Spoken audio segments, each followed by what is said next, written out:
had to come in.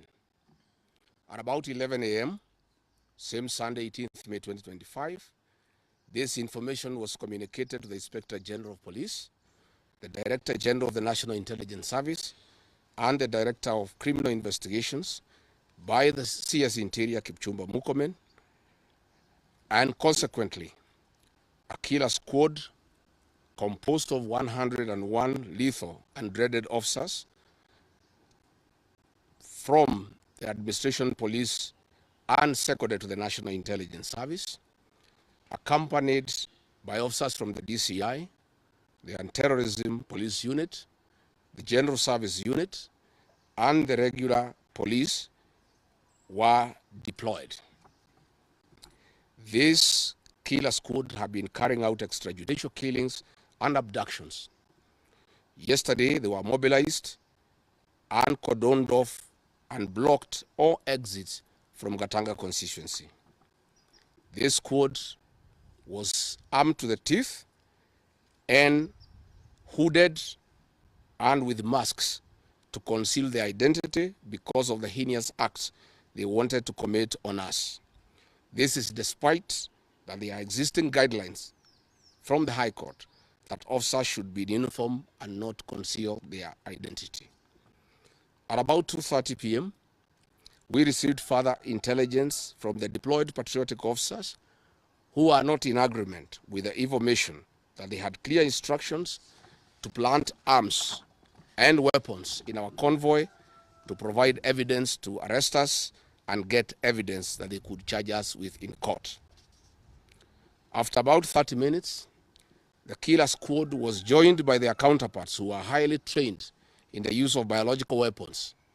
Their instructions were to poison me through inhaled chemicals that would paralyze my brain within 3 months. This was the intent and the purpose of the whole operation. My team and I sought alternative routes as guided by the deployed security personnel, majority of whom are our supporters and opposed to what is going on. We have credible information that President Ruto has directed that my private security personnel be disarmed and be targeted for withdrawal of their licenses so that they can leave me vulnerable to allow room for goons to attack and possibly eliminate me. President William Ruto has expressed ungovernable anger that the state-sponsored goons are being overpowered by my private security personnel who are licensed gun holders.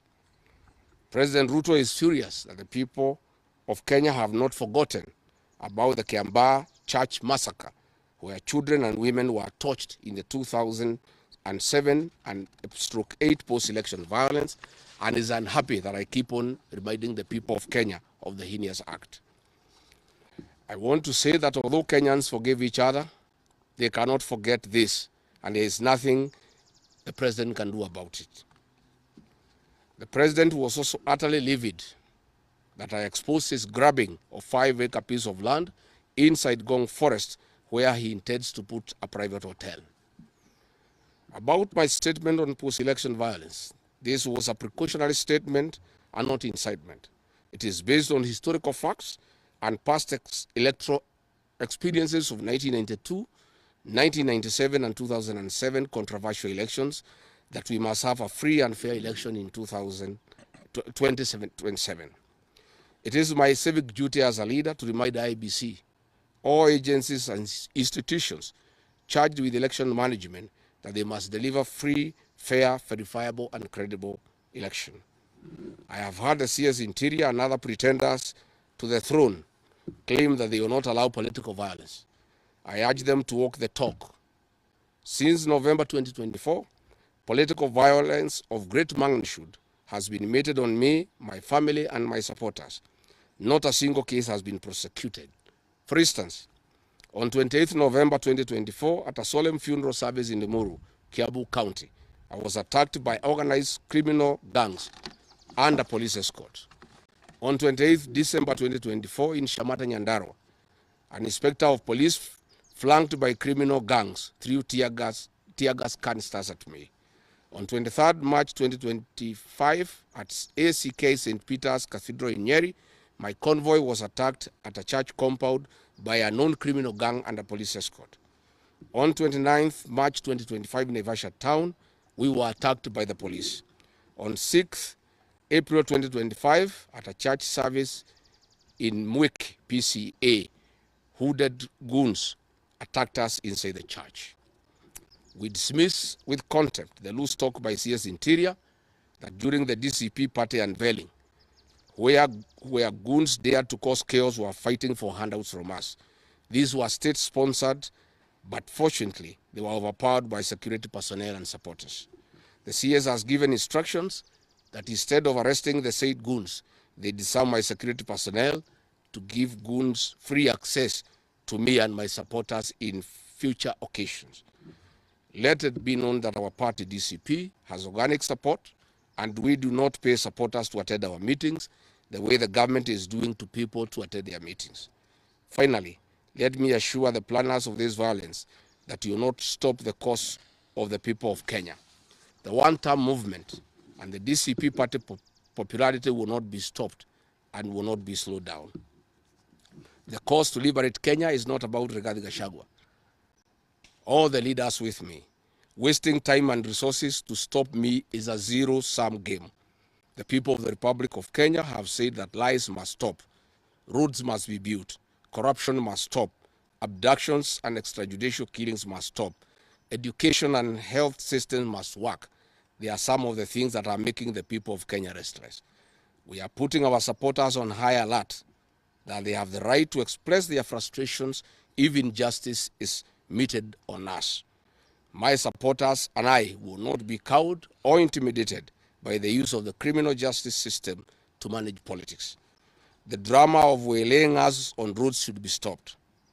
If the government knows that I have committed a crime known under the laws of Kenya and identified in the penal code, they know all my homes.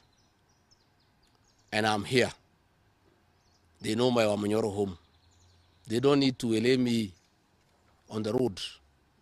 Let them just come here, and if we have committed a crime, they can come and arrest me and take whatever action that they want to take. That is the end of the statement.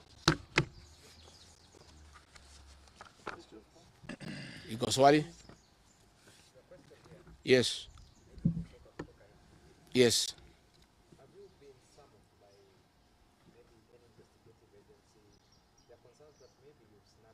I have not been summoned by anybody, and I'm waiting if there is any summon. What happened is that they wanted to plant weapons in my convoy, and they wanted to use chemicals so that they can paralyze our brain the way they did to Kenneth Matiba. And that is why we had to take an escape, an alternative route to get here. I would have wished they came here instead of wailing us on the road and using those dreaded criminals who are responsible for abductions and extrajudicial killings. And that squad works under the Director General of the National Intelligence Service.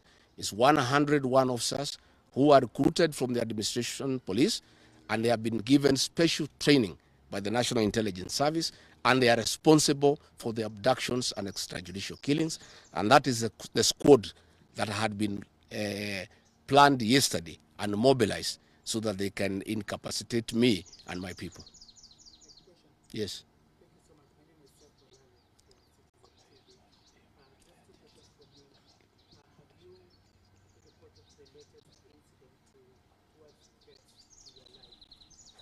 Report to who? These are the same people who want to kill me. How do you report to the people who are planning to poison your mind so that the brain can be paralyzed and then you become a vegetable?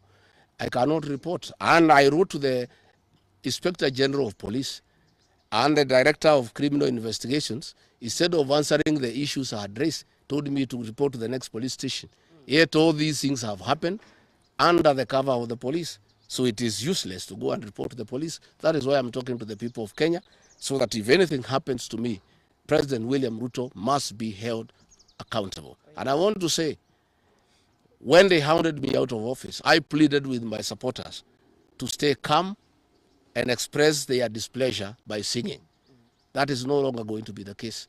And my supporters have blamed me for not allowing them to stand up to intimidation and the wrong things that are being done against their leaders. Therefore, our supporters are on high alert, and they will be part of the leadership and ourselves who will be resisting impunity and intimidation by William Ruto and the government.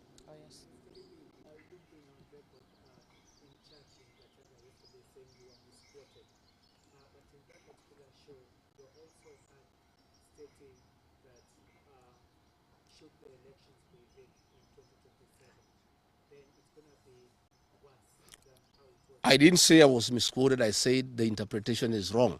People are not interpreting what I said correctly. Mine is a cautionary statement. And history is very important.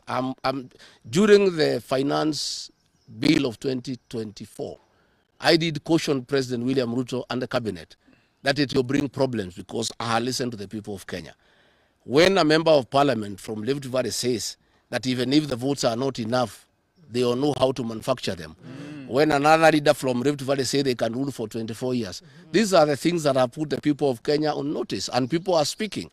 And as a responsible leader, I must caution IBC that the people of Kenya are saying, please don't try. And we are saying we must draw parallels from history. And all I was saying is that that has happened before in 2007, and it is possible it can happen now. And I was asking IBC to be patriotic enough to make sure they don't put the country into a crisis. That is all I did. I did not ask anybody to cause violence. I did not say people will fight each other. I just said, let's be careful. This has happened before, and it was bad. And from the way people are speaking, it could be worse. That is what I said. Yes, Waweru.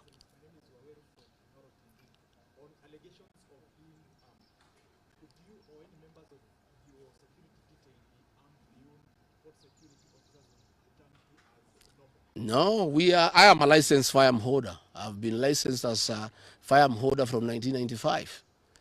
Officers who helped me are licensed firearm holders within the provisions of the law. We don't carry any illegal weapons. In this country, civilians are allowed to have firearms. And since the government withdrew security around me, and there has been so many attacks against me, it was my responsibility to put up a team of civilian firearm holders to escort me around. And there is nothing that is illegal, and there is nothing that is wrong. Tumesikizana? Asanteni sana.